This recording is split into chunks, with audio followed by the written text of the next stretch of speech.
السلام علیکم ورحمۃ اللہ وبرکاتہ۔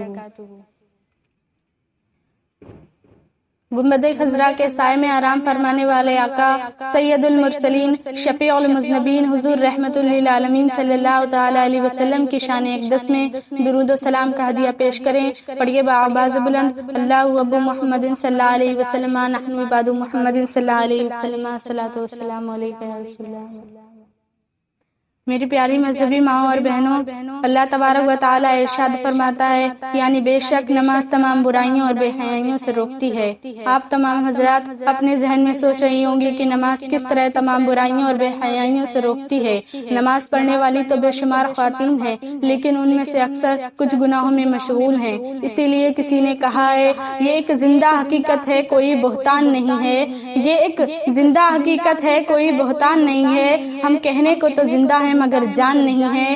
ایک سوال یہ ذہن میں آتا ہے کہ نماز تو ہم بھی پڑھتے ہیں، لیکن ہماری نماز ہمیں ان تمام فحش باتوں اور بری باتوں سے کیوں نہیں روکتی جن میں ہم مشغول و مستغرق رہتے ہیں؟ تو آئیے اس سوال کا جواب دیکھیے۔ اس سوال کا جواب یہ ہے کہ حضور سید عالم صلی اللہ تعالی علیہ وسلم ارشاد فرماتے ہیں کہ جس شخص کو اس کی نماز تمام برائیوں اور بے حیائیوں سے نہ روکے، وہ شخص اس کی بے حیائیوں سے نہ روکے، وہ نماز اس کے لیے وبال جان ہے۔ البتہ جو شخص نماز کو اس طرح پڑھتا ہے کہ شرائط و فرائض، ارکان و احکام، سنت و واجبات کو مکمل طور پر پڑھے، تو اللہ تبارک و تعالیٰ اسے ضرور گناہوں سے بچائے گا۔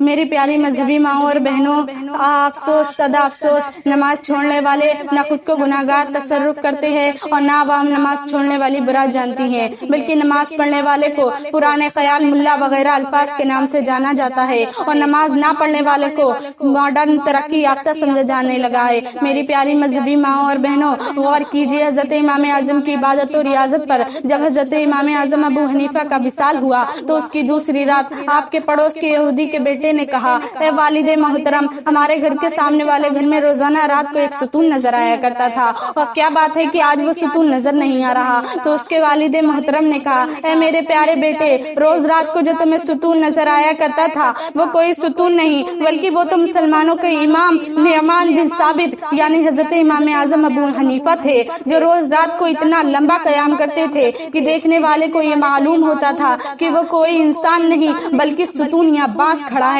اور وہ آج اس لیے نظر نہیں آ رہے کہ ان کا آج وصال ہو گیا ہے۔ افسوس۔ میری پیاری مذہبی ماؤں اور بہنوں، نماز اس طرح پڑھیے جس طرح میرے آقا صلی اللہ تعالیٰ علیہ وسلم پڑھتے تھے۔ میرے آقا صلی اللہ تعالیٰ علیہ وسلم ساری رات قیام کرتے تھے، جبکہ آپ بے گناہ تھے۔ آپ کے خشوع و خضوع کا یہ عالم ہے کہ کتب احادیث مالا مال ہے۔ میری پیاری مذہبی ماؤں اور بہنوں، اگر 100 میں سے ایک نماز پڑھنے والا ہوتا ہے، 99 وہی دنیا دار و مکار ہوتے ہیں جنہیں نماز سے کوئی مطلب ہی نہیں ہوتا۔ شاید انہیں یہ احساس نہیں کہ ابلیس نے ایک سجدہ کرنے سے منع کیا تھا، اس کا کیا انجام ہوا، اور ہم پانچوں وقت کی نماز کو بھولے بیٹھے ہیں، اپنے ہوش حواس کھوئے بیٹھے ہیں، ہمیں یہ فکر ہی نہیں کہ ہمارا کیا انجام ہوگا۔ میری پیاری مذہبی ماؤں اور بہنوں، غور کیجیے حضرت امام اعظم کی عبادت و ریاضت پر کہ جب ان کا وصال ہو گیا تو اس کے یہودی کے بیٹے نے ان کو ایک ستون کہا، اور جب ہمارا وصال ہو گیا تھا تو فلاں انسان کر کے جانا جاتا ہے۔ میری پیاری مذہبی ماؤں اور بہنوں، میں آپ کو ایک واقعہ بتا کر رخصتی لینا چاہتی ہوں کہ ایک بار کا واقعہ ہے کہ ایک بزرگ دریائے شور میں سفر فرما رہے تھے کہ آپ نے ایک مچھلیوں کو سمندر میں دیکھا کہ مچھلیاں ایک دوسرے کو کھا رہی ہیں۔ آپ کو بڑا تعجب ہوا تو غیب سے آواز آئی، اے مرد خدا، تمہیں تعجب ہو رہا ہے کہ مچھلیاں ایک دوسرے کو کیوں کھا رہی ہیں؟ تو سنو، اس کی وجہ یہ ہے کہ ایک بے نمازی نے اس سمندر میں سے پانی پینا چاہا تھا، اسی بے نمازی نے کھارے پن کی وجہ سے اس سمندر میں پانی دوبارہ اگل دیا۔ اس بے نمازی کی منہ کی نحوست سے مچھلیاں ایک دوسرے کو کھا رہی ہیں۔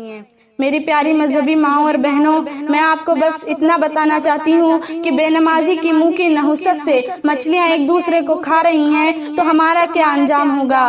ابھی بھی وقت ہے کہ سوچ لو ہمیں اپنا مستقبل کیسے سنوارنا ہے، ہمیں ایسا کون سا عمل کرنا چاہیے جو ہمیں بھی سنوار دے اور ہمارے آنے والی نسلوں کو بھی نئی زندگی دے۔ نہ ہو ماحول سے مایوس دنیا خود بنا اپنی نئی کشتی، نئی آندھی، نئے طوفان پیدا کر، نئی کشتی، نئی آندھی، نئے طوفان پیدا کر۔